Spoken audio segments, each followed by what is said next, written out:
The early autumn sunlight streamed through the clear glass windows of the penthouse on the 54th floor, where the Manhattan sky seemed to pause in awe of a man sitting in silence beside a cup of coffee. Everything was perfect in the misty gray room.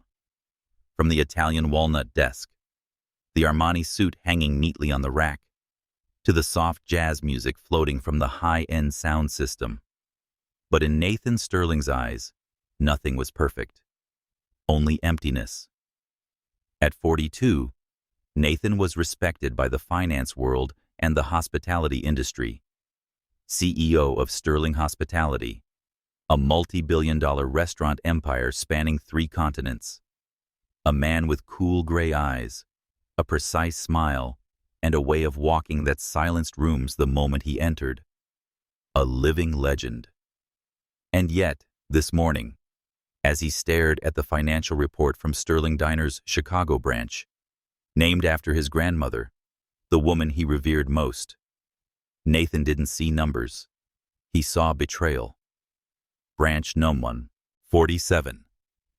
Revenue down 18%. Complaints up 32%. Resignation rate 67%. What used to be the jewel in my crown is now cracking, he muttered, setting the espresso cup down, his fingers tightening slightly. The desk that once held the weight of life-changing projects was now stacked with numbers spiraling out of control. The room was filled with light, yet a nameless darkness grew inside him. Nathan pushed his chair back and walked toward the window. Outside, New York moved as always. Cars, pedestrians, dreams not yet asleep. But inside him was a painful question. How far have I gone without realizing the places I once called home are rotting from the inside out? A memory of his grandmother, Evelyn Sterling, surfaced. She had worked as a waitress in a small diner for over 30 years, her hands calloused from hot coffee, her eyes never missing a single customer's smile. She laid every brick of Nathan's dream, teaching him, a restaurant doesn't just serve food, it serves the feeling of being welcomed. And now, the branch that bore her name was becoming a place where customers felt pushed away. A message pinged on his phone. Confirmed. Tonight's gala with the Sterling Foundation. The car will pick up at 7 p.m. Nathan didn't reply. He looked into the mirror. The man staring back was no longer the 25-year-old who once bought a failing restaurant in Chicago, using every cent from his father's life insurance. Gone were the eyes of someone who placed every chair and designed every dish with heart. Now, there were the eyes of a successful CEO, utterly disconnected. When did I last sit down and eat at one of my restaurants without anyone knowing in advance? He opened the closet, pulled out an old hoodie long forgotten, a pair of faded jeans, and the worn-out sneakers he once wore while bussing tables at the first branch. Nathan looked at himself in the mirror again. It's time to go back to where I began. No manager, no assistant, no notice. Nathan booked an emergency flight to Chicago. No one knew, no one expected. No luxury cars, no VIP cards, just a man on a mission to find what he had lost, his own heart. And in a modest corner of the South Side, inside a seemingly ordinary diner, a woman was about to step into his destiny. No glamorous dress, no fancy degrees, only a gentle smile, deep eyes, and a small letter that would change his life. If you've ever believed that a chance encounter could change your fate, then this journey is meant for you. Leave a comment. Do you believe in destiny between 2 people from different worlds? The morning sunlight of Chicago filtered through the misty window, casting streaks of light across the old carpeted floor, like the clumsy brushstrokes of a child. In the 2-bedroom apartment on the 3rd floor of a red brick building in the South Side, the clock ticking, the bubbling of boiling water, and the faint aroma of toasted bread formed a familiar symphony, a sound of survival in order. Alani Mary stood by the stove, gently stirring a pan of eggs, her hair hastily tied back with a frayed fabric ribbon. The round-necked red blouse, her lucky shirt, and the well-fitted black slacks were part of a uniform she had altered to wear for work at Sterling Diner. The strain showed on her slender shoulders, but her deep black, sharp gaze still sparkled as if holding an ocean of unspoken thoughts. Behind her, a child's voice rang out, clear and warm like early sunlight. "Mommy, I can't find the purple crayon." Alani smiled, not needing to turn around to get to know her daughter Naomi, who was 6.5 years old, clever and quick like a little breeze dancing through their already cramped home. "Try looking under yesterday's math sheet, Princess. I remember you drew a purple dinosaur after you finished your division problems." The sound of rustling paper, then a triumphant shout. "Found it! I'm drawing our new house with you in it." Alani paused and turned slightly. Naomi sat cross-legged on the floor, wearing a lemon-yellow dress that faded with time, but still fit, like it was made just for her. Her tightly curled hair was tied into 2 puffs with purple ribbons, her eyes shining like stars. Alani sat beside her, gently brushing a curl from her daughter's forehead. "What does our new house look like?" Naomi eagerly held out the drawing. A small, purple-painted house with a flower garden in front, large windows facing a maple tree, and a sky filled with stars. Inside the house, 2 figures embraced, one big, one small. "Our house has a big kitchen so that you can cook spaghetti, the one I love. It has a backyard with lavender. I even have my room. Do you know what I want on the ceiling?" "What's that?" "Stars. And the moon. So I won't be scared of the dark anymore." Alani's heart clenched. Their current apartment was small enough to be called fine, but never enough to be called safe or stable. The walls were so thin that they could hear the couple next door fighting. The windows had no bars. The heater hadn't worked properly for 2 winters. But for Naomi, this was still home. And because of that, Alani did everything she could to hold on to it. For the past 3 years, she had worked 3 jobs. Waitressing at Sterling Diner during the day, bookkeeping at a small law office at night, and cleaning offices on weekends. Every cent went into an envelope labeled Naomi, carefully placed on top of the kitchen cabinet. This morning, she counted $347, almost enough for the science field trip Naomi had been dreaming about. But almost was never enough in the world of single mothers. Alani stood up, grabbed the lunchbox she had packed, tucked it into her daughter's backpack, and whispered like a prayer. "Naomi, Miss Patterson will pick you up after school today. Do you remember Mommy's 3 rules?" The girl looked up, her voice clear. "Be kind, work hard, and don't let anyone make me feel small." Alani nodded, her tears silently retreating. That phrase had once been her grandmother's teaching. She passed it on to Naomi, like invisible armor in a world that wasn't always gentle with little black girls. As mother and daughter walked to the bus stop, Naomi's small hand gripped hers tightly. Alani tried to hide the growing unease creeping into her chest, like the shadows behind the sun. Lately, things at Sterling Diner had not been right. The communal tip jar kept coming up short. Some employees whispered they had been threatened when they asked about it, and Kevin, the manager with the sleazy smile and eyes that undressed, had been lurking around her far too often. Last night, he cornered her in the storage room, his breath reeking of cigarettes, and said something chilling. Single moms shouldn't be too curious, especially when their daughters are that pretty. Alani hadn't slept a wink. She knew what was happening was wrong. But wrong didn't matter in a world where power belonged to those who knew when to smile and how to give orders behind closed doors. Where could she go? What could she do? Who would believe the word of a waitress? "Mom, are you okay?" The question pulled her back. Naomi was looking up at her, eyes round with worry. Alani squeezed her hand tighter and smiled, soft as the morning breeze.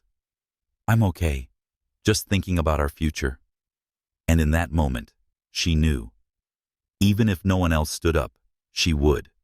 For Naomi, for herself, and for the truth quietly rotting behind the red brick walls of Sterling Diner. She didn't know that elsewhere in the city, a man, in disguise, silent, carrying both a past and a burden, was approaching her. And a seemingly ordinary cup of coffee would become the signal that set into motion a chain of events that would change their lives forever. No one noticed the man stepping out of the old silver Honda Civic, neatly parked at the curb along State Street. In the crisp air of an early October afternoon in Chicago, he looked no different from dozens of others heading to lunch or strolling during a break. A charcoal gray hoodie with the hood pulled low, faded jeans, and sneakers worn from years of use. Left hand holding a phone, right hand in his pocket. His gait was so relaxed, it rendered him invisible. No one realized that man was Nathan Sterling, the billionaire behind a $3 billion culinary empire. Nathan knew it, and he counted on it. He had driven through streets he once only knew through business reports, streets where real customers dined, chatted, laughed, or complained. He had spent the entire night reviewing every negative review and every complaint email about branch number 47 of Sterling Diner, the place he had once entrusted to a trusted person. Today, there was no announcement from corporate, no formal visit with a banner that read CEO on site. Just him, in the shape of an ordinary man. The glass door creaked as he pushed it open. The familiar chime of Sterling Diner rang out. The sound he once imagined would bring a feeling of warmth like home. But the first thing Nathan felt was cold. Not from the air conditioning, from the atmosphere. The restaurant looked exactly like the original design he'd drafted 3 years ago. Red brick walls, black and white checkered floors, red leather booths, and 1950s-style ceiling lamps. The black and white photo of 1960s Chicago still hung by the entrance. The jukebox in the corner still played old Sinatra tunes. But amidst the perfection of the decor, the people here lacked soul. "Sit wherever," a lazy voice called out from the host stand. A young woman in a restaurant uniform, platinum blonde hair hastily tied back, eyes glued to her phone. No glance up, no smile. Name tag, Kelly. Nathan gave a slight nod and said nothing. He chose a table by the window, from which he could observe nearly the entire restaurant. And observe he did. 2 waitstaff emerged from the kitchen and immediately leaned toward each other, whispering worriedly toward the office at the end of the hallway. Behind the bar, an employee wiped glasses while constantly glancing at a closed door. A dirty table remained uncleared for nearly 10 minutes. An older woman asked for more water 3 times and was ignored. Only someone who built it from the ground up could notice every detail and expression, like tiny cracks. He removed his jacket, revealing a faded T-shirt with the Northwestern University logo, a subtle clue for anyone observant enough. And then she appeared. Nathan didn't hear footsteps. She was just suddenly there, the only waitress who didn't look rushed or panicked. Her figure was moderately tall and neat in the same uniform as the others, but hers was crisply pressed, and her buttons fastened perfectly. Her hair was tied back, soft curls falling to her neck. Her eyes were calm yet clear. A faint scent of clean laundry. No expensive perfume, but enough to catch his attention. "What can I get you?" Her voice was gentle, each word rounded as if carefully chosen before spoken. Nathan looked up and met deep black eyes. His heartbeat faltered. On her handwritten name tag was the name, Alani. "A black coffee, please." She nodded slightly and turned away. There was a natural calm in her walk.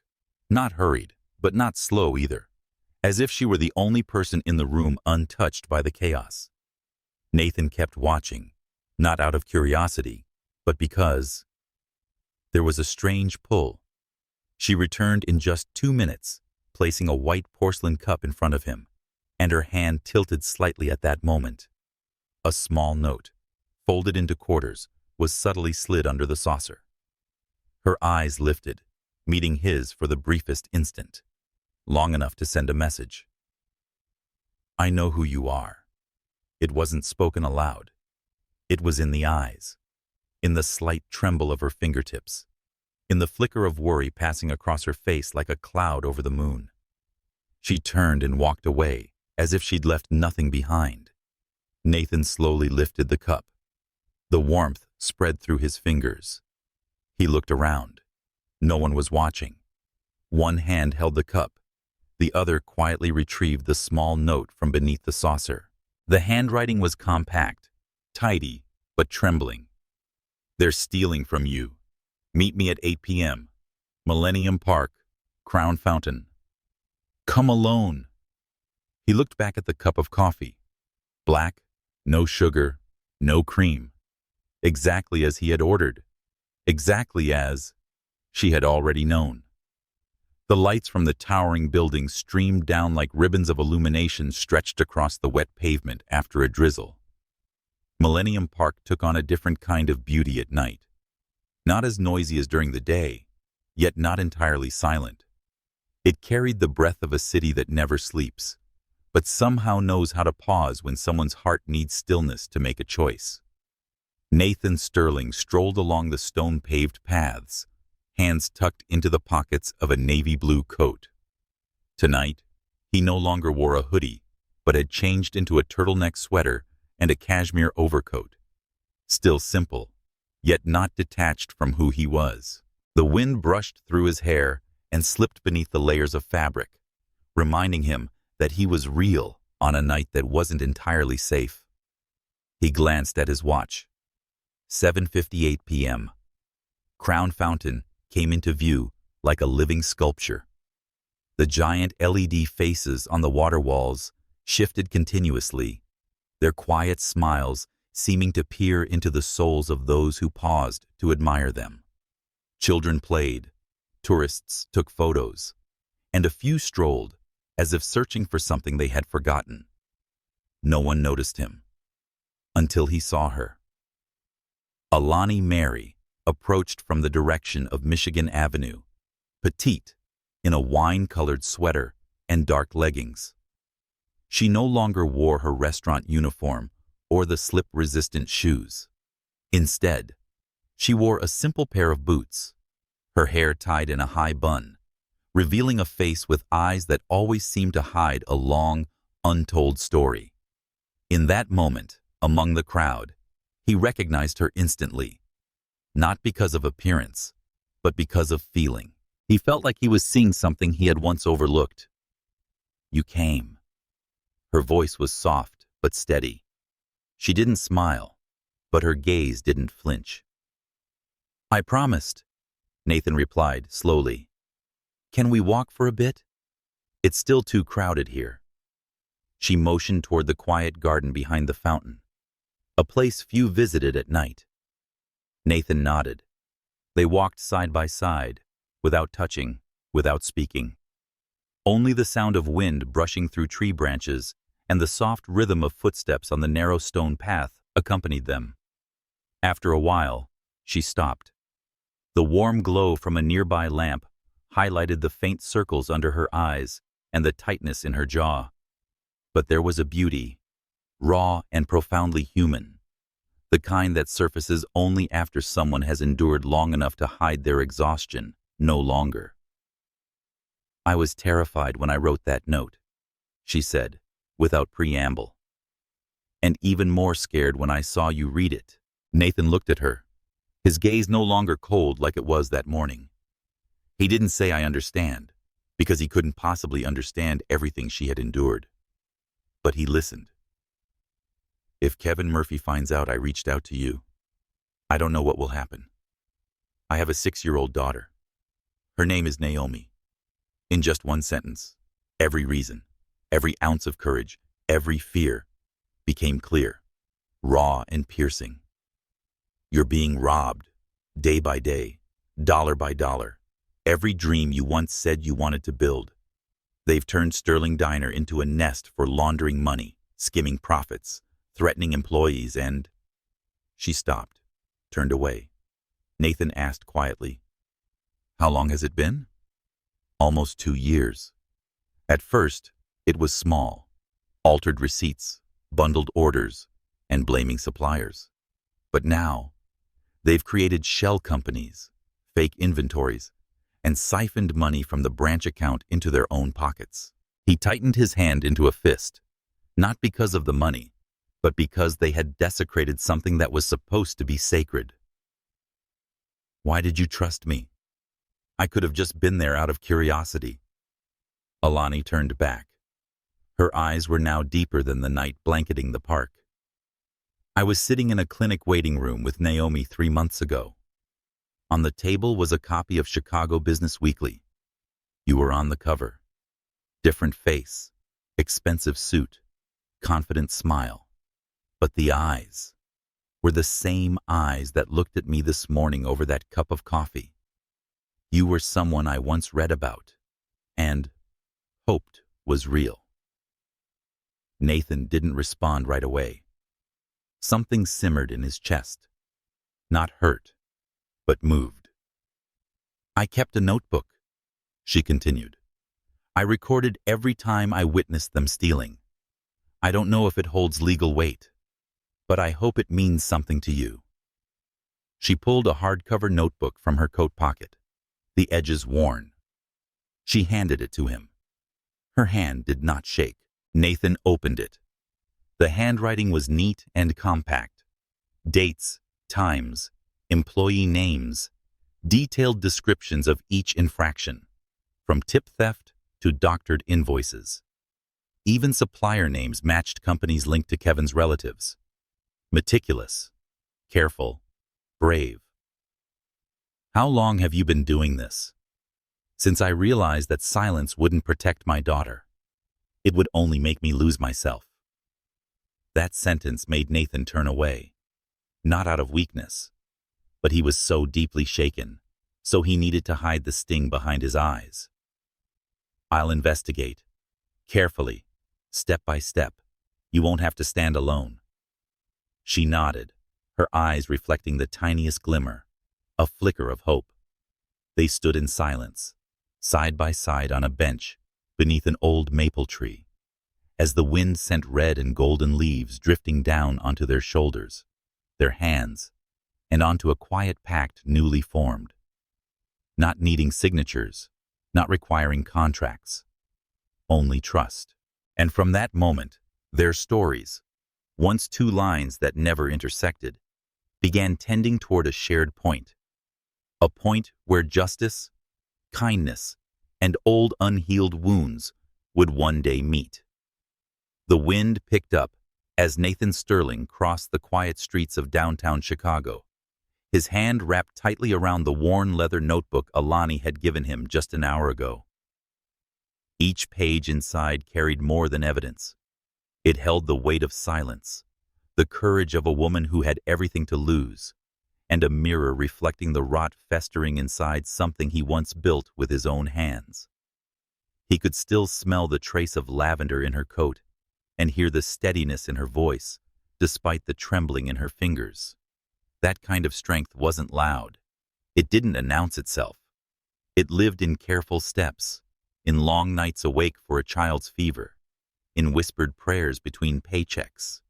And now, it lived in ink. Nathan entered the quiet hotel suite he had chosen, instead of the Sterling-owned penthouse, not wanting to alert anyone who might be watching. The curtains were drawn, the room dark, except for the glow of his laptop screen and the lamp on the corner desk. He shrugged off his coat, loosened the collar of his sweater, and opened the notebook again with the reverence one might show a personal diary or a final letter. Page after page, Alani's handwriting danced in clear, controlled lines. March 5th, 7:12 p.m. Register Z7 shorted by $83. Tips were not distributed. Kevin said it was a bookkeeping error. April 18th. New supplier invoice for $2,147 approved under Sterling Logistics. No such supplier listed in official records. Names, dates, patterns. It was no longer suspicion. It was a blueprint of corruption. But what struck Nathan most wasn't the numbers. It was the occasional note scribbled in the margins. Maria cried in the back room today. She hasn't seen her kids in 2 weeks. Kevin changed her shift without warning. I was afraid. But if not me, then who? Nathan leaned back in the chair, pressing the heels of his hands against his eyes. This wasn't just about mismanagement. It was about the erosion of dignity, the slow grind that turned hardworking people into shadows beneath fluorescent lights. He picked up his phone and dialed. 2 rings. Claire, he said when the call connected. I need everything we have on Sterling Logistics. Go back at least 3 years. Look for shell accounts, interbranch transfers, anything that touches the 47th Street diner. His assistant's voice came through, sleepy but alert. Are we talking about internal audit level deep? Deeper, he said. And no one must know I'm behind this yet. He hung up, heart pounding, not from fear, but from something far more dangerous. Conviction. On the other side of town, in a 1-bedroom apartment above a taqueria, Alani sat by her kitchen table, stirring lukewarm tea. She had no intention of drinking. Naomi had long fallen asleep, her tiny form curled beneath a blanket that smelled of sunshine and fabric softener. The silence in the room was the kind that pressed against the walls, a silence heavy with anticipation. She kept thinking of Nathan. His eyes had darkened when he read the note, not with suspicion, but with something like pain, as if part of him had always known the truth, but hadn't dared to look too closely. She wasn't sure why she had trusted him. Something about him, even in plain clothes, radiated a stillness. It is not the empty kind that people mistake for calm, but the kind that comes from someone who's walked through fire and still carries the smoke. And yet, trust didn't erase fear. She rose quietly and opened the hallway closet. A metal box was tucked beneath a stack of board games and winter coats, one she hadn't opened since the day she was forced to leave Naomi's father. Inside were old court documents, photographs, and a flash drive she had copied all her notes onto, just in case. Her fingers hovered over the drive. She thought of all the ways this could go wrong. What if Kevin found out? What if Nathan disappeared like so many others who once promised to help? But something had shifted tonight, not just in Nathan, in herself. Alani had kept her head down for years, convinced that survival was enough, that keeping her job, paying rent, and staying invisible was the price of stability. But Naomi was growing, asking questions, and drawing purple houses with safe roofs and smiling stars. And Alani couldn't bear the thought that her daughter would one day inherit her silence.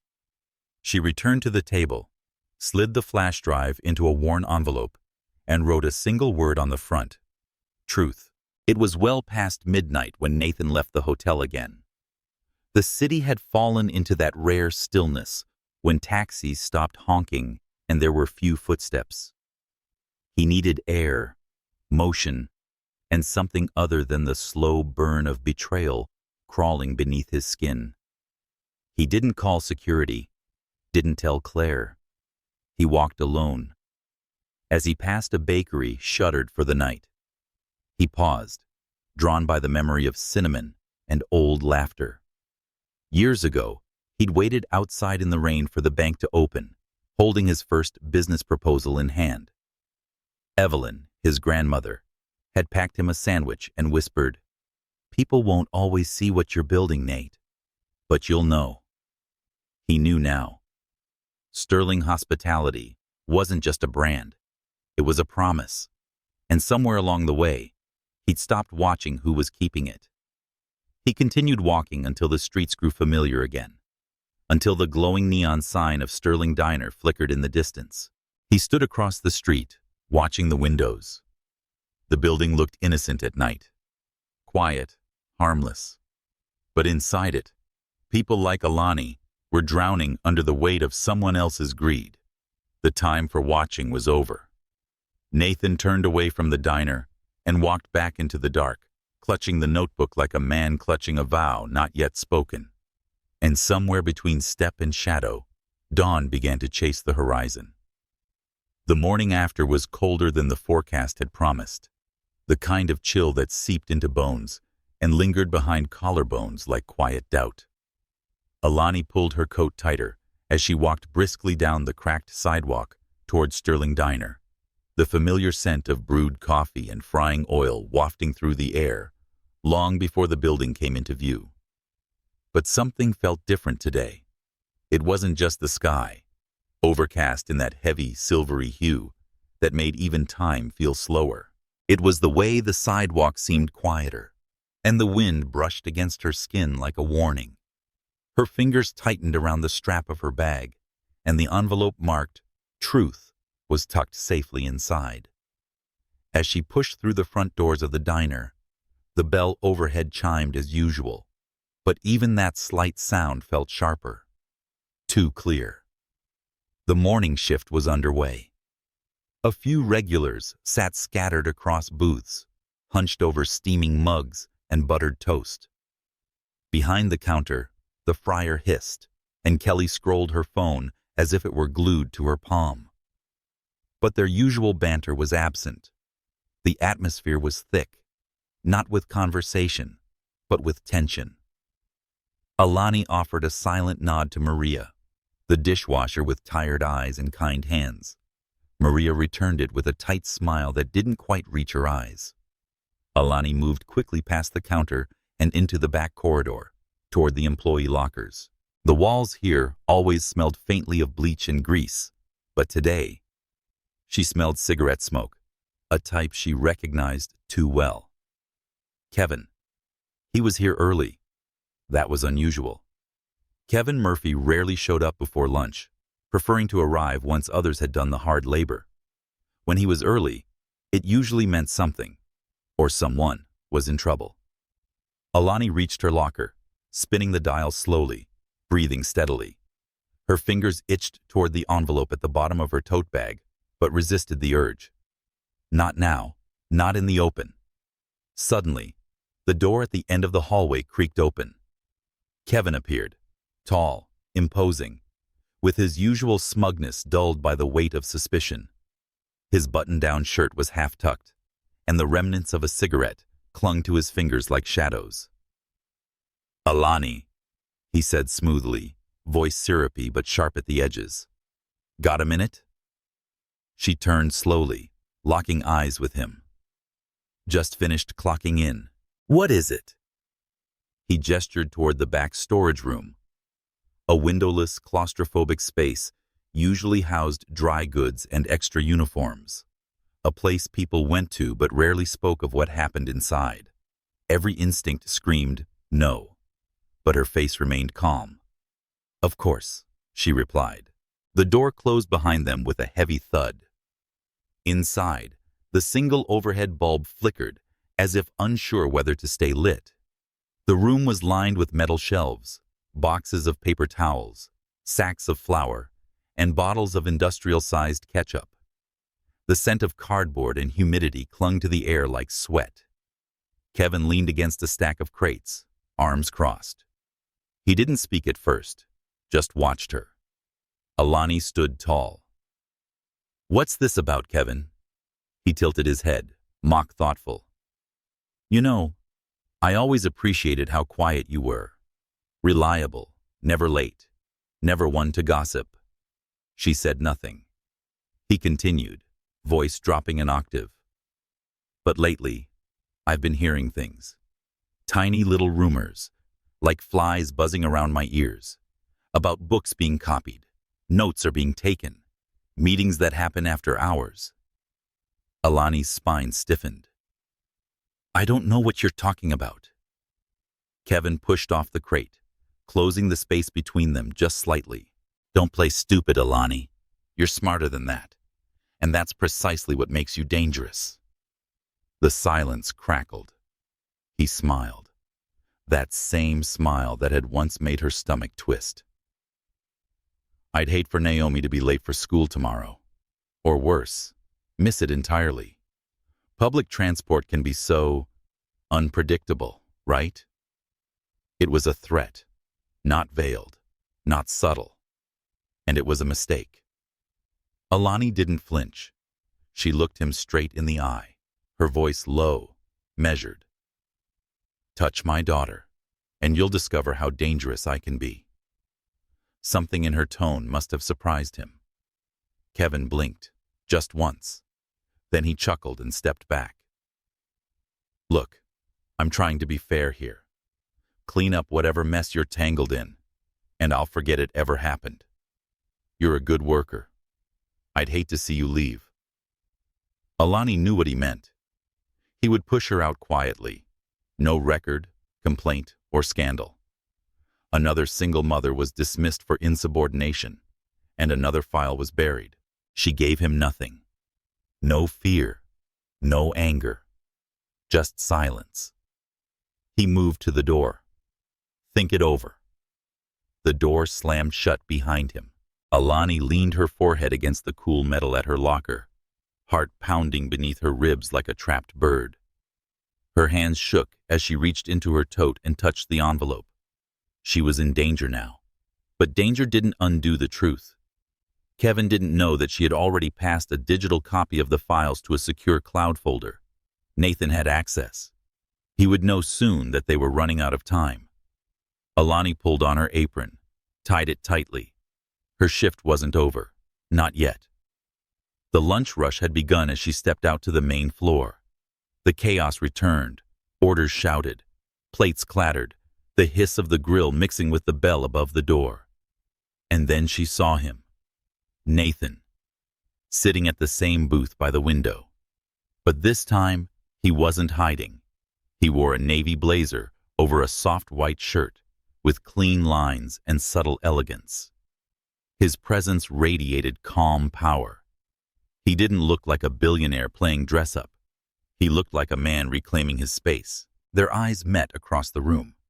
She moved toward him with practiced grace. Not as a server, not as a subordinate, but as an equal stepping into a quiet war.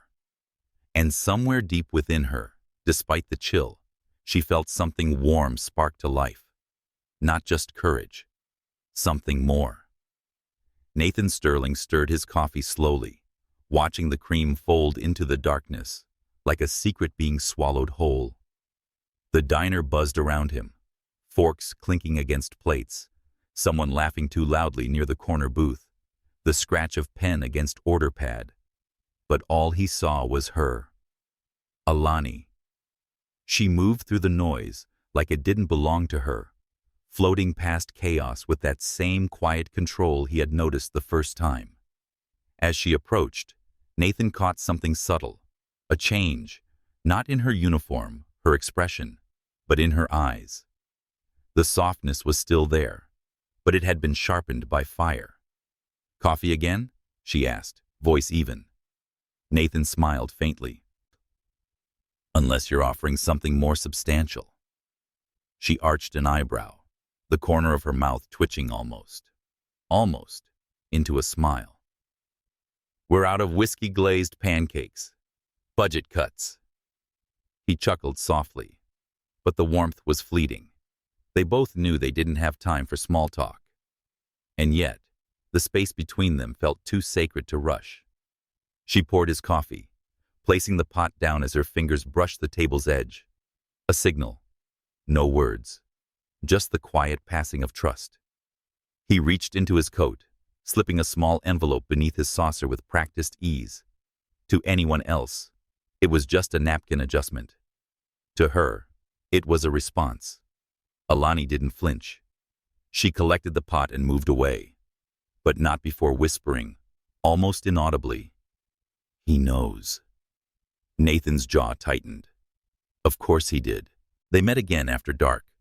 This time, not in a park or under flickering bulbs. Room 1409, the Fairmount Hotel. A private suite was booked under a false name. Nathan had arranged everything. 2 decoys at different entrances, encrypted communication via burner phones, even a secure digital Dropbox guarded by multiple passwords. Alani arrived wearing the same coat as that morning, but her hair was tied tighter, and her stance was straighter. She didn't ask why he chose this place. She knew. Because the truth now carried teeth. Nathan opened the door himself. She stepped in, eyes scanning the room automatically. Window views, exits, possible blind spots. Years of caution had trained her well. "You're safe here," he said gently. "For now," she replied. He led her to a small round table near the window where a laptop glowed faintly.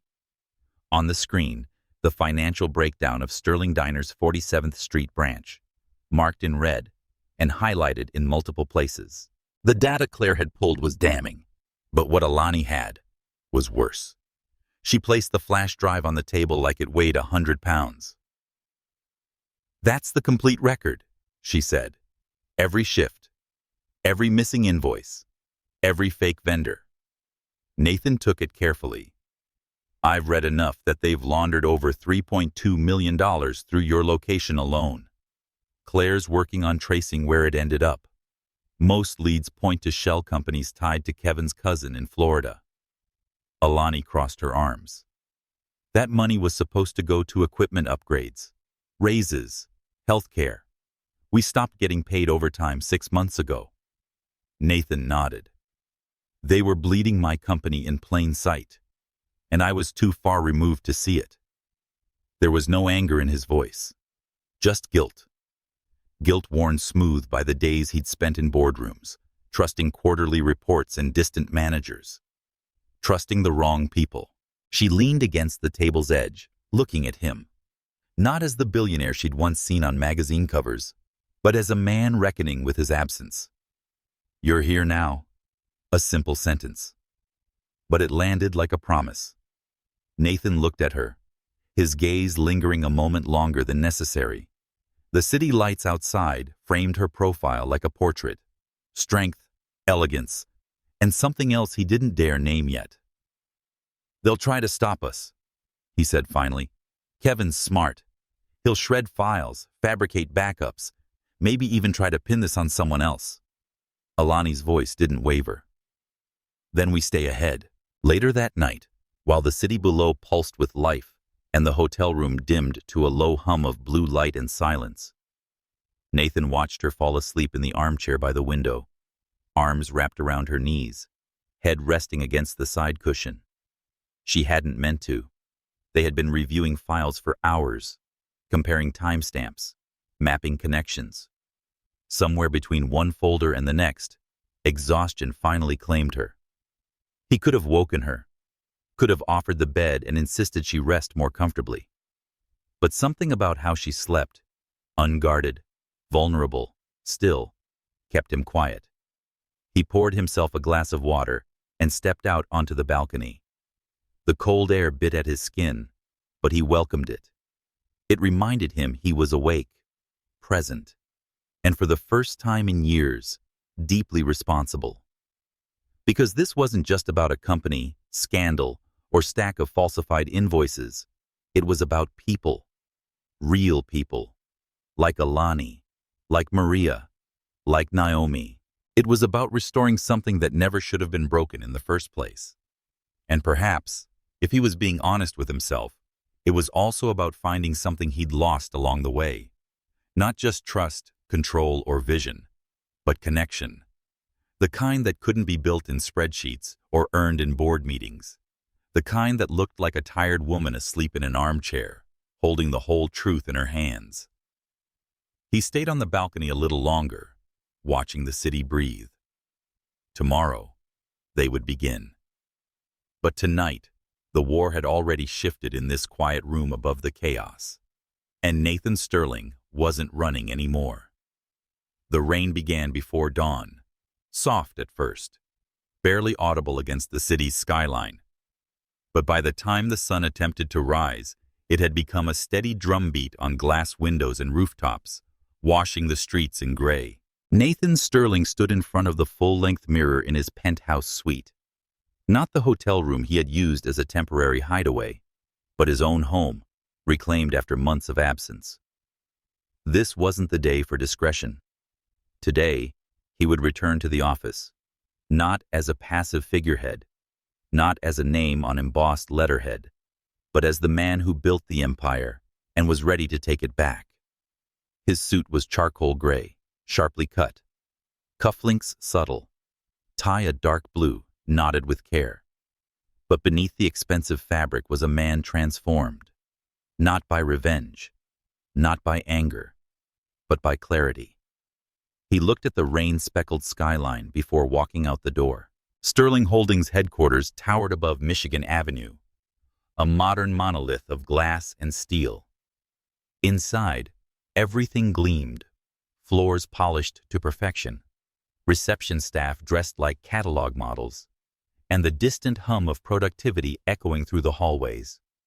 But beneath the surface was a rot that had spread too far for appearances to save. As Nathan stepped into the elevator, employees glanced up in subtle surprise. Some smiled nervously. Others avoided his eyes. It had been over 3 months since he last set foot here.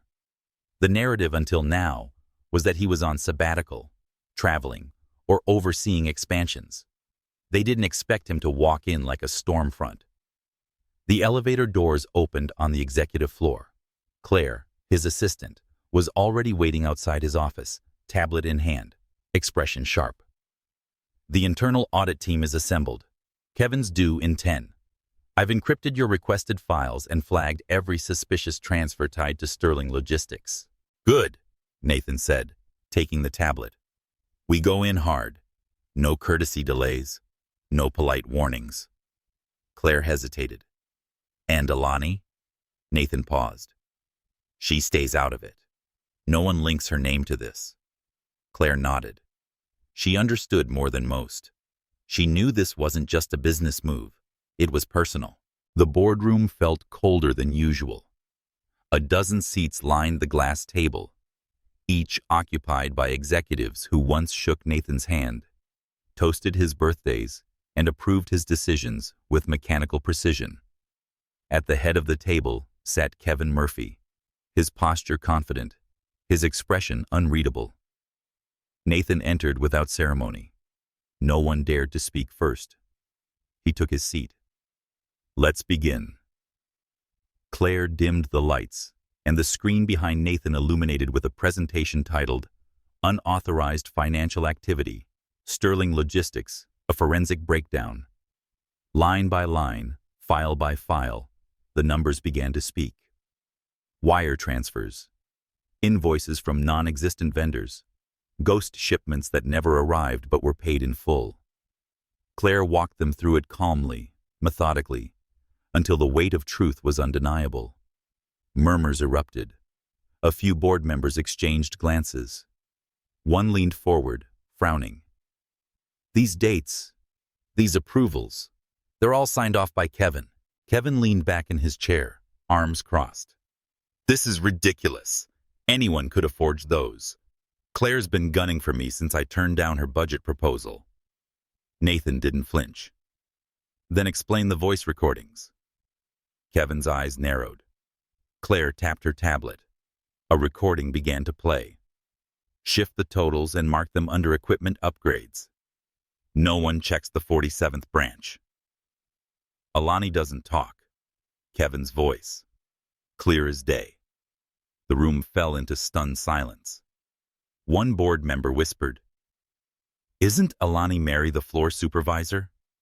Nathan stood. She is, and she's one of the few who dared to document what no one else dared to confront.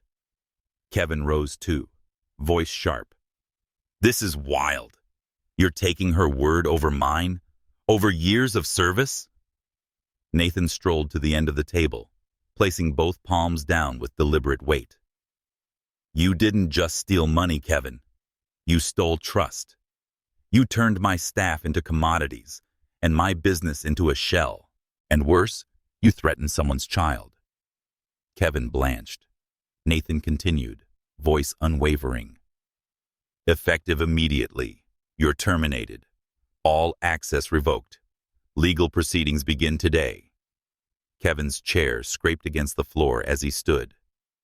You'll regret this, Sterling. Nathan met his gaze coldly. The only thing I regret is not seeing through you sooner. Security escorted Kevin out. And just like that, the storm began to break. Hours later, Nathan returned to his office.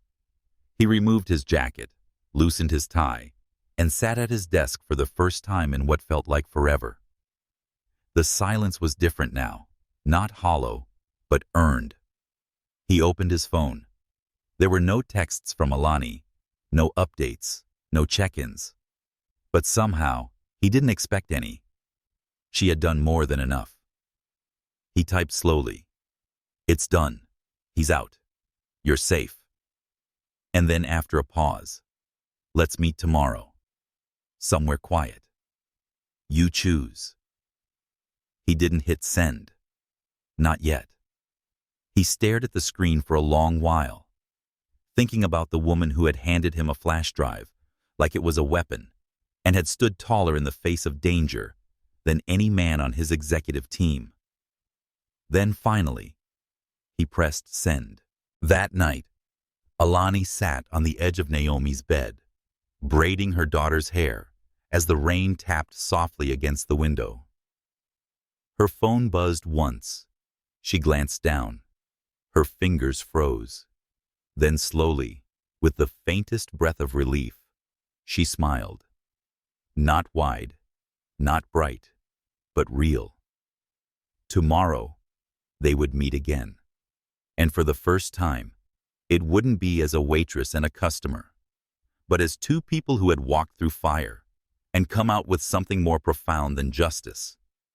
Something like the beginning. The rain had stopped by morning, leaving behind a hush that settled over the city like a second skin. Puddles shimmered on the sidewalks, mirroring clouds moving slowly overhead, uncertain whether to return or make way for light. The world had not yet decided what kind of day it wanted to be. Alani Mary stood in front of the mirror in her modest apartment, fastening the smallest pair of gold hoops she owned. Her dress was simple, ink blue, fitted at the waist, sleeves just brushing her elbows, but it was the kind of thing she hadn't worn in years, unless it was for parent-teacher night or someone's funeral. Today was neither. She told herself this wasn't a date. It wasn't romance. It was closure, maybe. A pause. A moment between everything that had collapsed and whatever might be next. Still, her hands trembled slightly as she smoothed the fabric over her hips. From the hallway, Naomi's voice floated in. Mama, you look like a queen. Alani turned, heart tugging. A tired queen, she replied, crouching to kiss Naomi's forehead. You're suitable for Aunt Shonda today. Naomi nodded solemnly, then whispered, as if guarding a secret. Is this the man who made the bad boss go away? Alani smiled, bittersweet. Yes, and he's trying to make things better. Naomi grinned, satisfied. Then he can stay. As if it were that simple. The cafe Nathan chose wasn't downtown or trendy.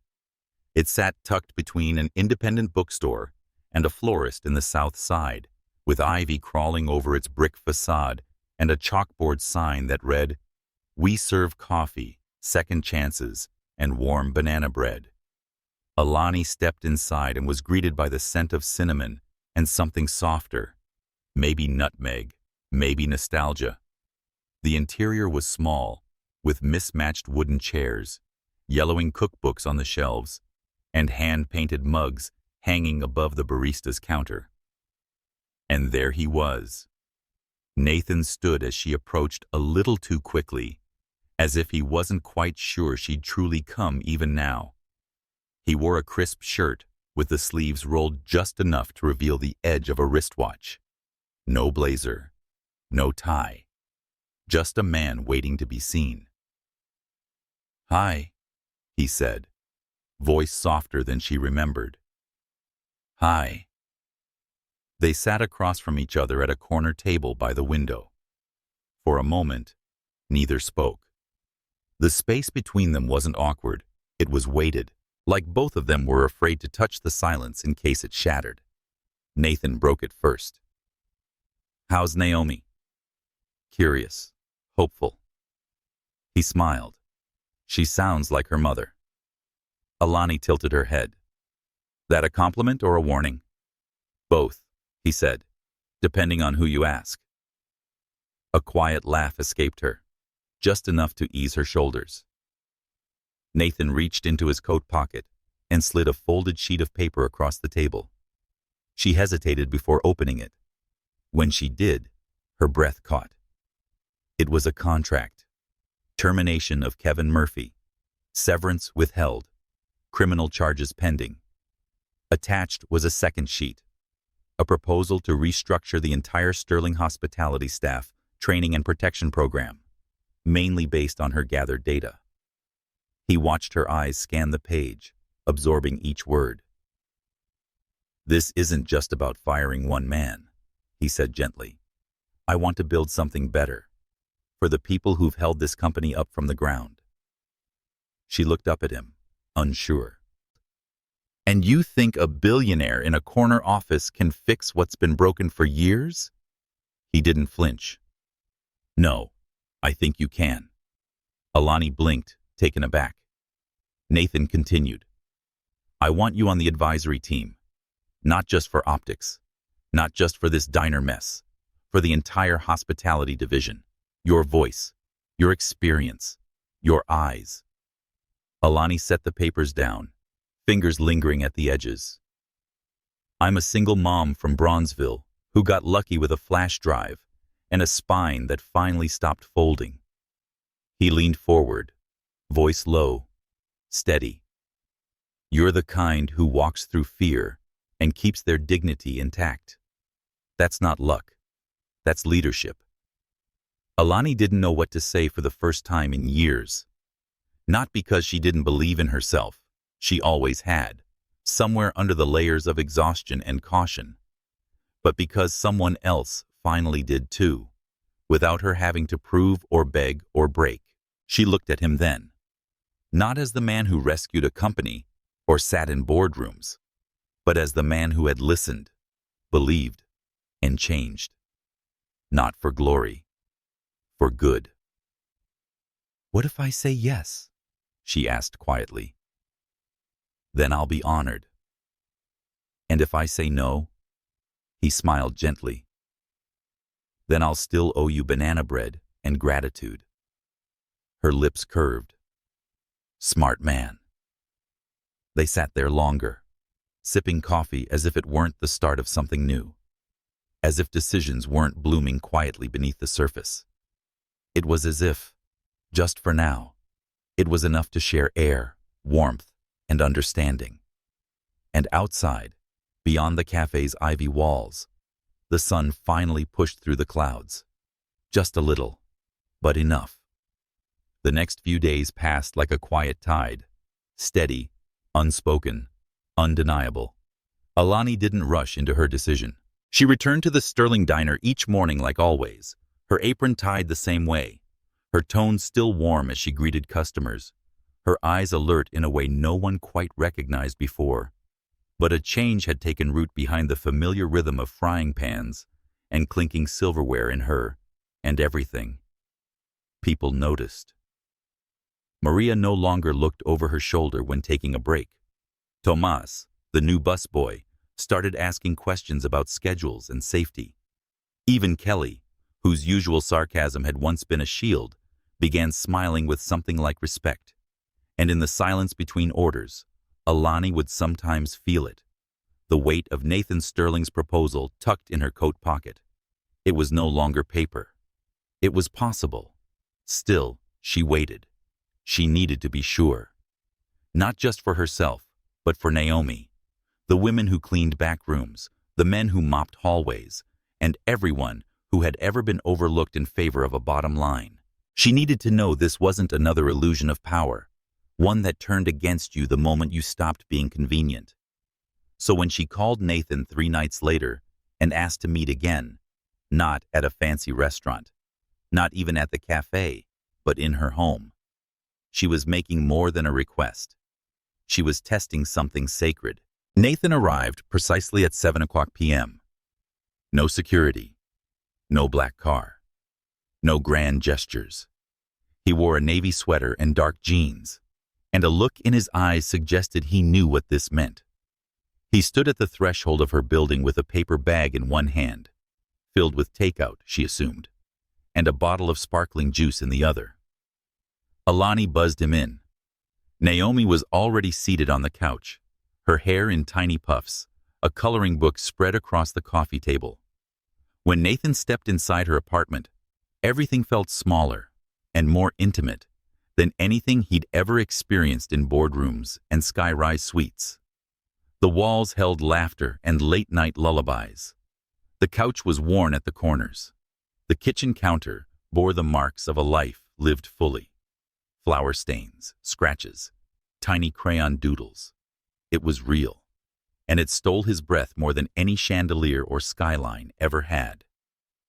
"Hi, Mr. Nathan," Naomi said shyly, eyes wide. Nathan bent slightly. "Hey there, Naomi. I brought orange chicken and too many fortune cookies. Think we can strike a deal?" She giggled, nodding. "Only if you give me 2. Alani raised an eyebrow as she took the bag from him. "Bribing my child already?" He gave her a small smile. "Just trying to make a good impression."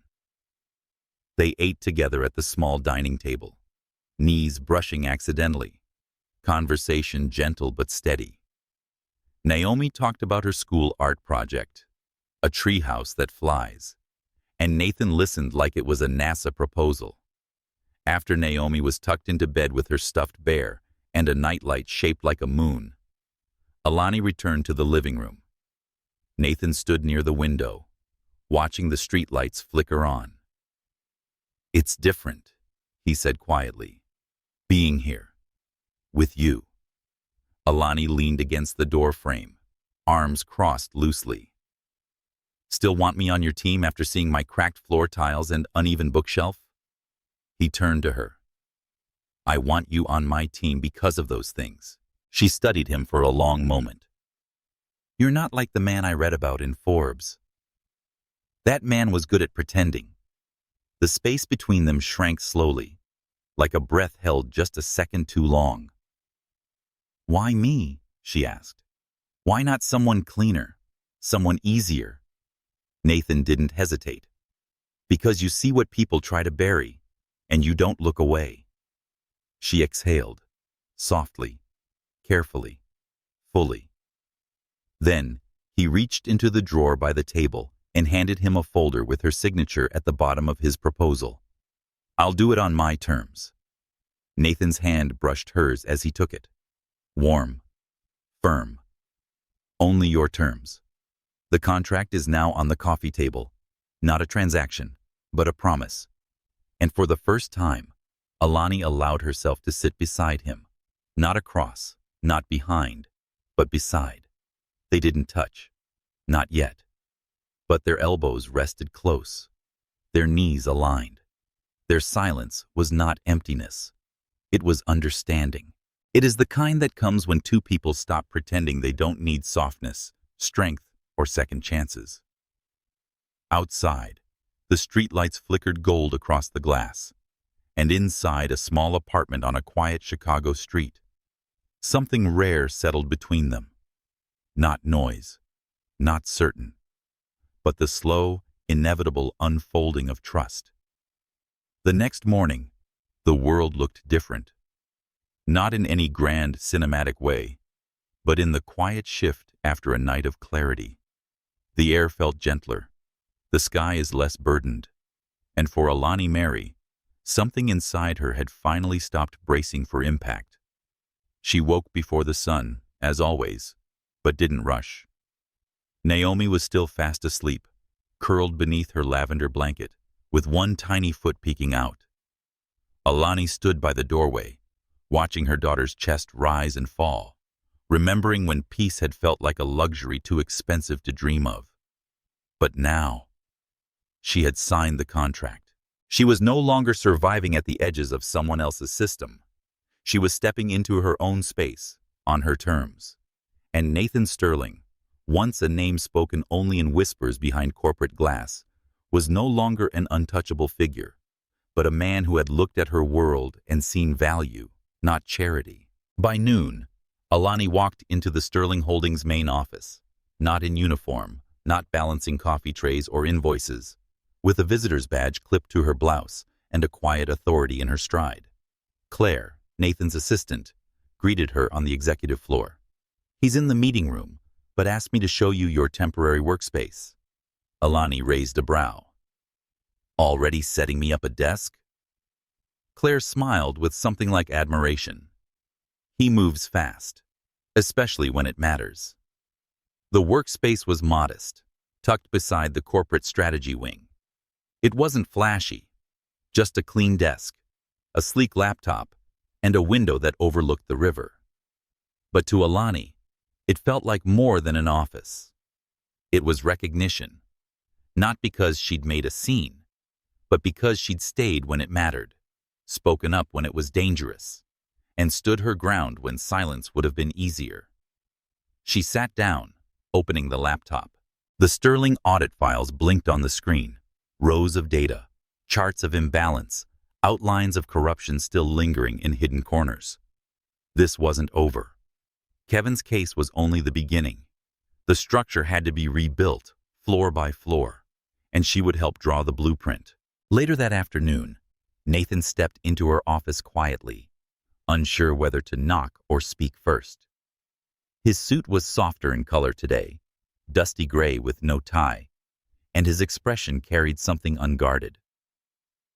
"How's the view?" he asked. Alani turned from the screen, lips curving slightly.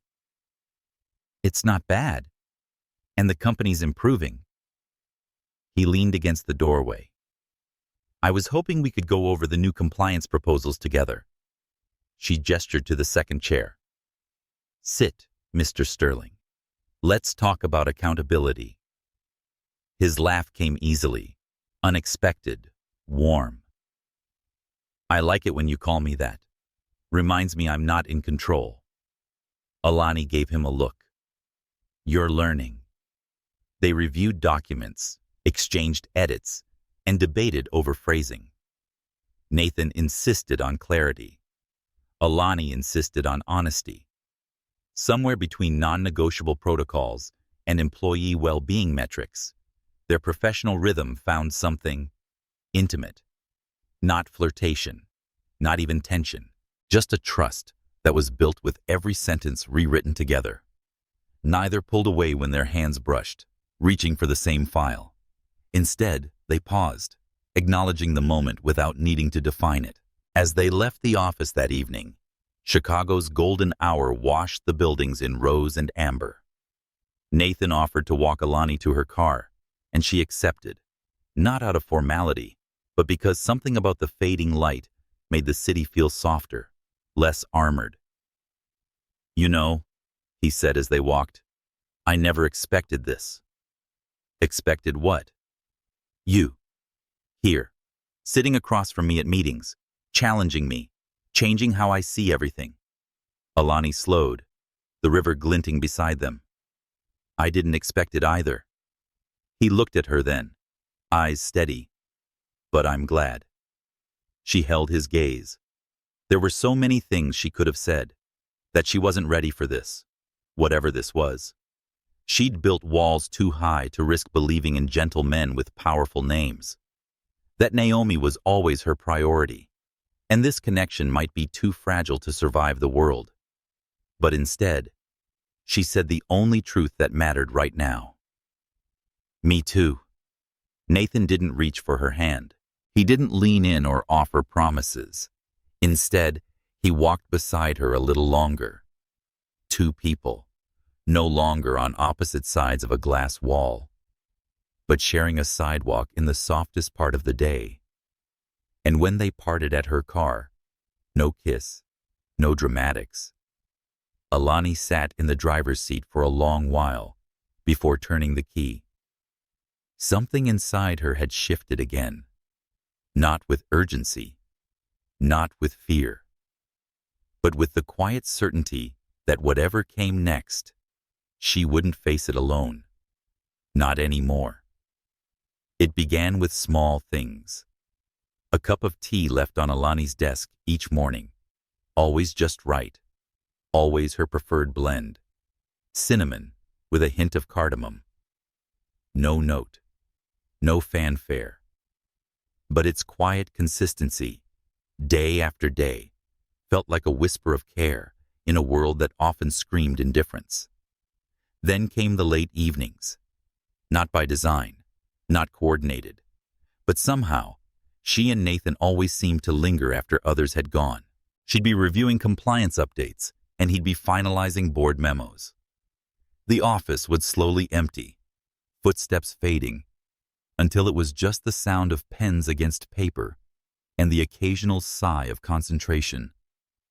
And in those moments, the space between them wasn't defined by their titles, CEO and advisor, but by something less visible, something quieter, something growing. One evening, she caught him watching her, not in a way that made her shrink, but in a way that made her feel seen. "What?" she asked, arching an eyebrow. He shook his head slightly, a small smile pulling at his lips. "Just thinking how different you are from anyone I've worked with." She leaned back in her chair, eyes narrowing playfully. "Different good, or different terrifying?" "Both," he said, without missing a beat. "But mostly, grounding." Alani didn't respond at first. Because, how do you answer a man who says you ground him, when you're still learning how to trust the ground beneath your feet? Later that week, Naomi fell ill. It wasn't serious, just a low fever and fatigue, but enough to derail the week's rhythm. Alani had to cancel meetings and reschedule deadlines. Her mind, usually sharp as a blade, softened into worry. A soft knock came at the door on Thursday as she rocked Naomi gently in their living room. Alani hesitated, then opened it. Nathan stood there, dressed, holding a paper bag that smelled of soup and something subtly herbal. "Claire told me. Thought you might need a break from cooking." Alani blinked, unprepared. "You didn't have to." "I know," he said softly. "That's why I did." She stepped aside, letting him in. Naomi peeked out from her blanket cocoon, eyes glassy but alert. "Mr. Nathan?" "Hey, kiddo." He crouched beside the couch. "Are you fighting dragons in your dreams again?" She gave him a tiny nod. They had glitter wings this time. He grinned. Fierce, but stylish. He stayed for a while, ate soup with them, read Naomi's story in a voice that surprised Alani, gentle, textured, sincere. And when Naomi finally drifted to sleep against his shoulder, her small hand clutching the edge of his sweater, something inside Alani twisted. Because this wasn't a grand gesture. This wasn't romance with roses and candlelight. This was present. A man showing up, uninvited, without an agenda, simply because he could. He didn't look away when she met his eyes across the room. That night, after Nathan left, Alani stood at the window, long after the streetlights flickered on. She thought about all the years she'd spent walking on eggshells, bracing for disappointment, measuring every step. And now, here was a man who didn't ask for permission to care. He just did. It frightened her, how safe it felt. At work, things accelerated. The first internal review went public, and Sterling Holdings announced its new transparency policy, one Alani had helped shape line by line. Her face appeared on internal newsletters.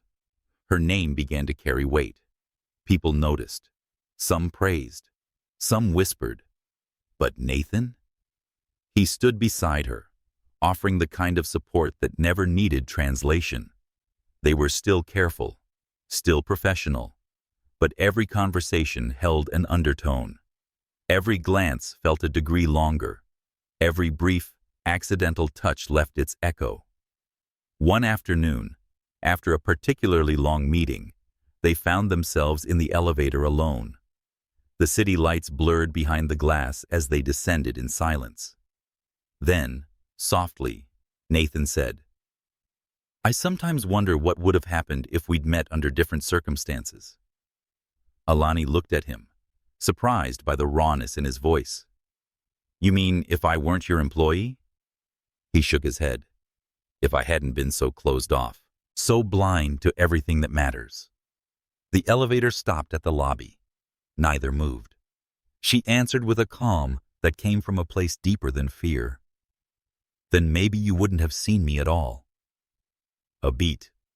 Then the doors opened, and they stepped into the city, not touching, not speaking, but the space between their shoulders now felt electric, alive with everything unsaid, everything unspoken.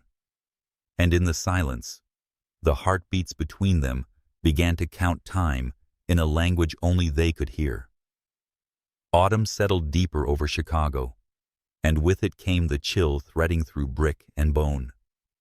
The city moved a little slower, cozier beneath layers of scarves, gloves, deeper colored coats, and evenings arrived earlier, curling shadows through office windows and bedroom blinds.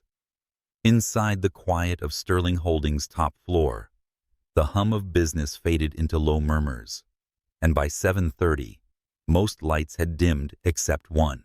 Nathan's office glowed with a golden warmth, soft against the steel bones of the skyscraper. Papers were scattered across his desk. Memos, proposals, internal policies awaiting revision. But his eyes weren't on them. They were on the email from Alani. Subject, follow-up. Sent, 6:58 p.m. "Let me know if you're still around. I brought dinner. Naomi helped pack it. She says your taste buds need guidance." He smiled, slow and genuine. The kind of smile he used to reserve only for victory, now softened into something closer to gratitude. He typed back, "Still here, and my taste buds await their reckoning." 15 minutes later, Alani appeared in his doorway, balancing a glass container with steam fogging its lid and a paper bag tucked under her arm. "Don't expect gourmet," she said as she entered. We were low on groceries, and Naomi's ideas included marshmallows and pickles. "I live dangerously," Nathan replied, standing to clear a space on the couch beneath the window. She set the container down, lifting the lid to reveal sautéed vegetables and garlic-seasoned rice. Humble, but comforting. "I vetoed the marshmallows," she added. "You're welcome." They ate slowly, side by side on the couch, the city glowing beneath them.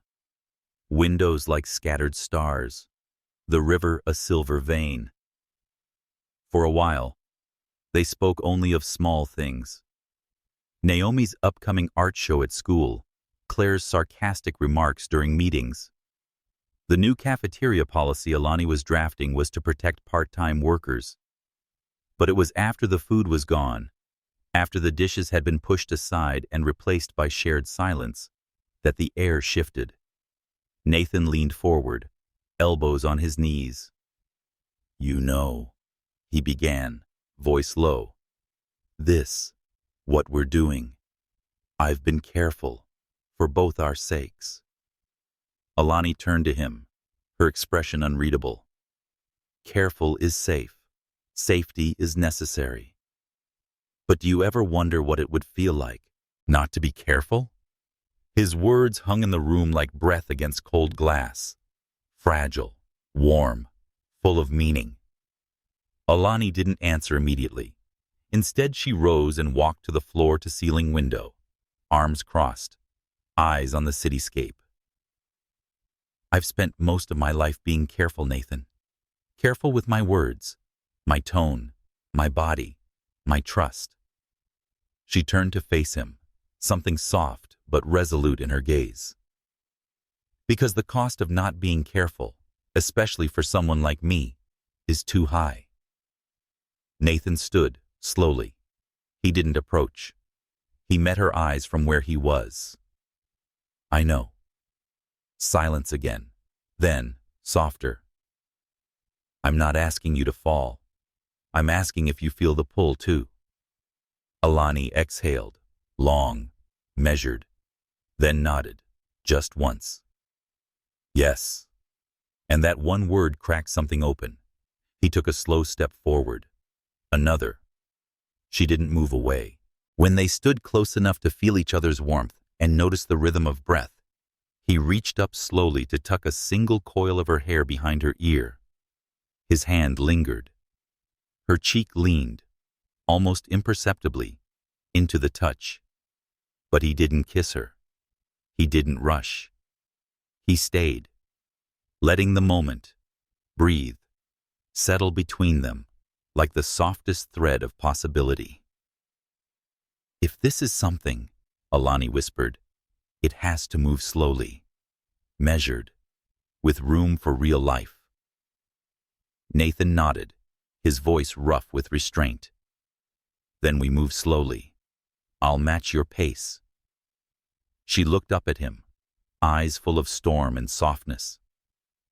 I have a daughter, Nathan. My life isn't glossy or simple. It's sticky with grief, filled with late bills and last-minute childcare and years of distrust. He stepped closer still, not to press, but to anchor. And I have a life filled with silence and shame. I've never spoken aloud, but when I'm with you, it all feels clearer. She chuckled unexpectedly. You know this is wildly inconvenient. He grinned. The best things usually are. And in that suspended breath between courage and restraint, he lifted her hand, just her hand, and kissed her knuckles. A gesture ancient in its reverence. It wasn't a beginning. It was a recognition that something had already begun. That night, as Alani rode the train home, the city lights blinking past her reflection, she rested her forehead against the window and allowed herself a quiet smile. Not for the man, not even for the almost love, but for the version of herself who had dared to speak, demand, and feel again. And across the city, Nathan stood alone in his office, staring out at the horizon, not with ambition, not with strategy, but with stillness. It was as if, for the first time in his life, he finally understood what it meant to want something you couldn't buy, and wait for it, with open hands. The days that followed unfolded like the hush before a song. Everything looked the same. Meetings, spreadsheets, coffee breaks, the buzz of elevators, and the shuffle of city shoes. But underneath it all, something had changed. A rhythm had shifted. A heartbeat had aligned. Alani felt it in how Nathan looked at her, not alone, but even across crowded rooms.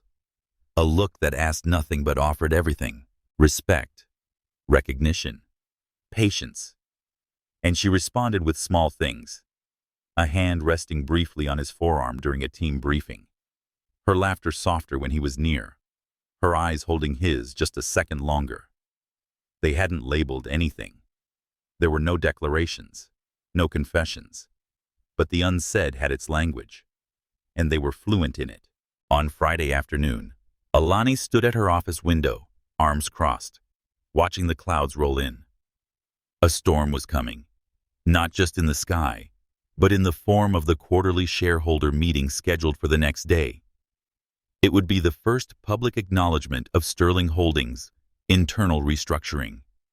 The first time her name, Alani Mary, would be formally introduced as lead advisor on corporate ethics and equity implementation. She wasn't afraid of the spotlight. She was afraid of the weight.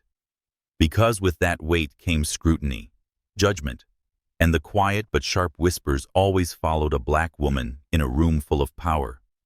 Her phone buzzed. "Nathan, 5 minutes?" She replied, "Come in." He arrived with 2 coffees and a steady look. He always carried calm like a second skin.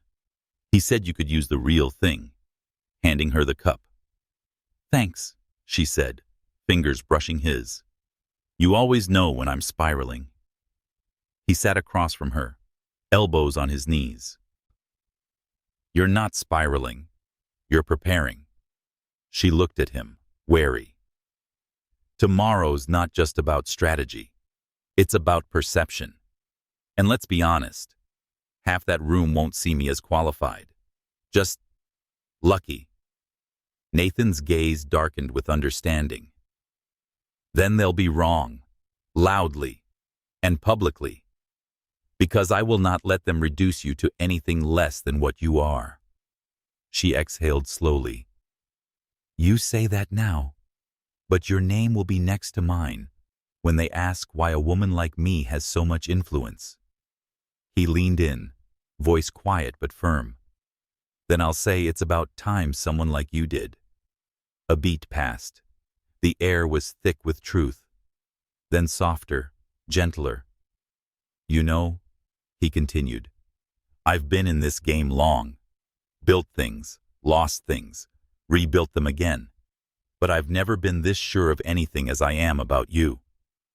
Alani blinked, the confession quieting something inside her. "Don't say that, if you're not ready for the mess that comes with me. I'm not afraid of mess." "You should be." "I'm not." Their eyes met, and in the silence that followed, the weight between them became something else entirely. Not pressure, but promise.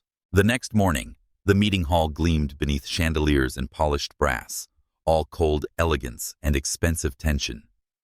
Men in tailored suits and women with clipped heels murmured into microphones, adjusting slides, shifting their expressions to match the room's mood.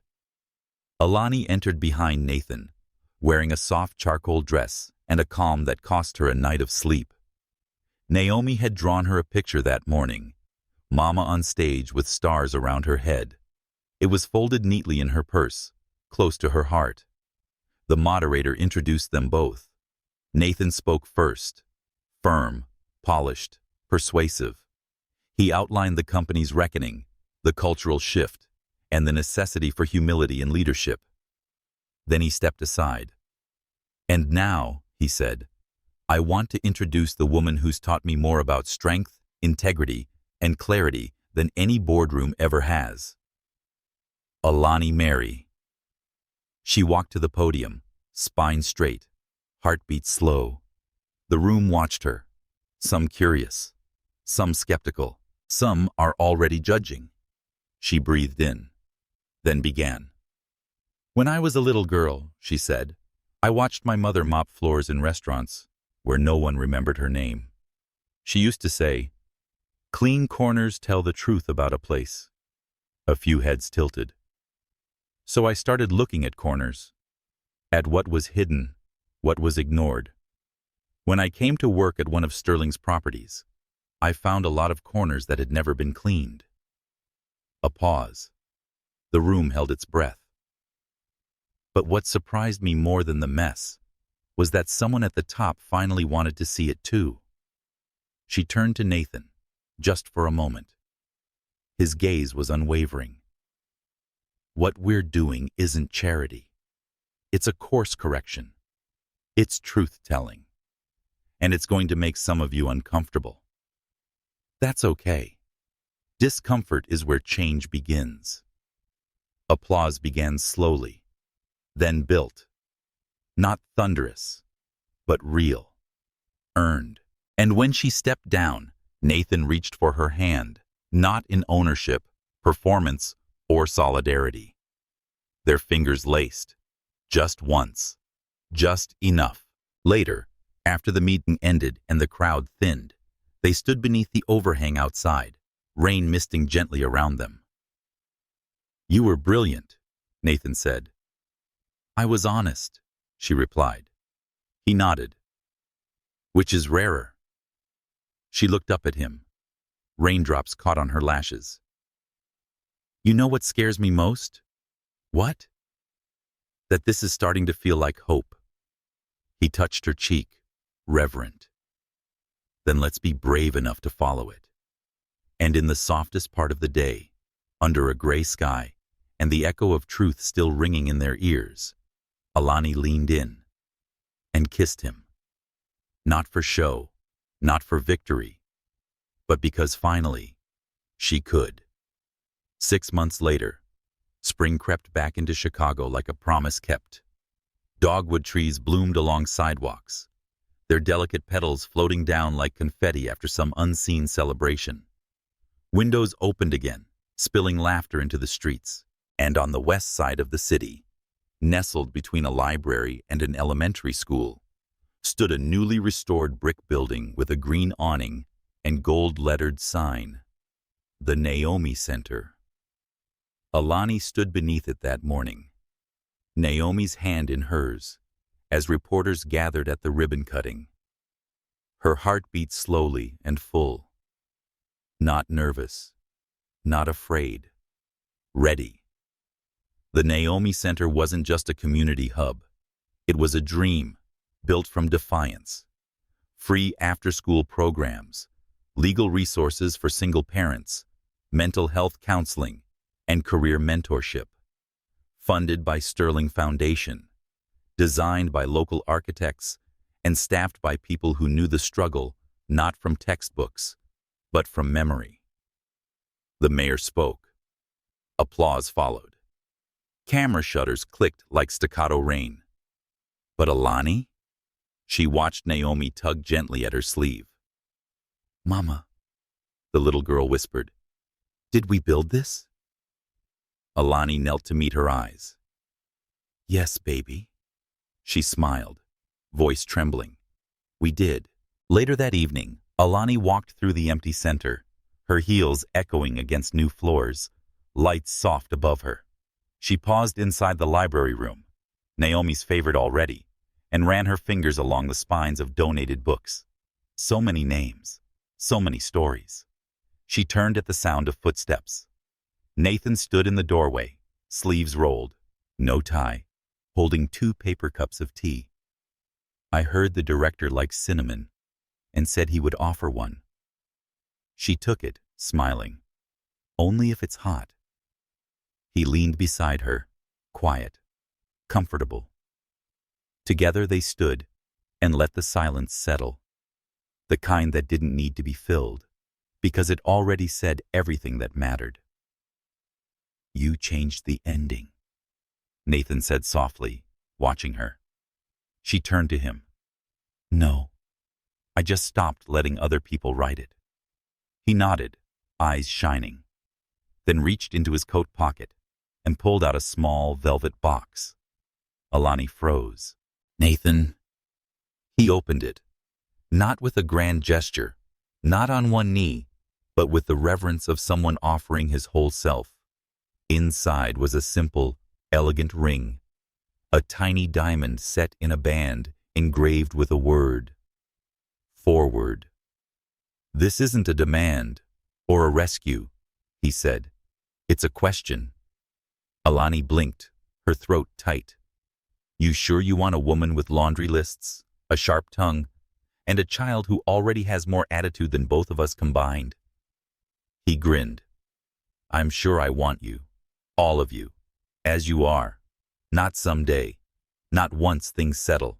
Now, here. Tears spilled over before she could stop them, because love like this didn't knock. It stayed.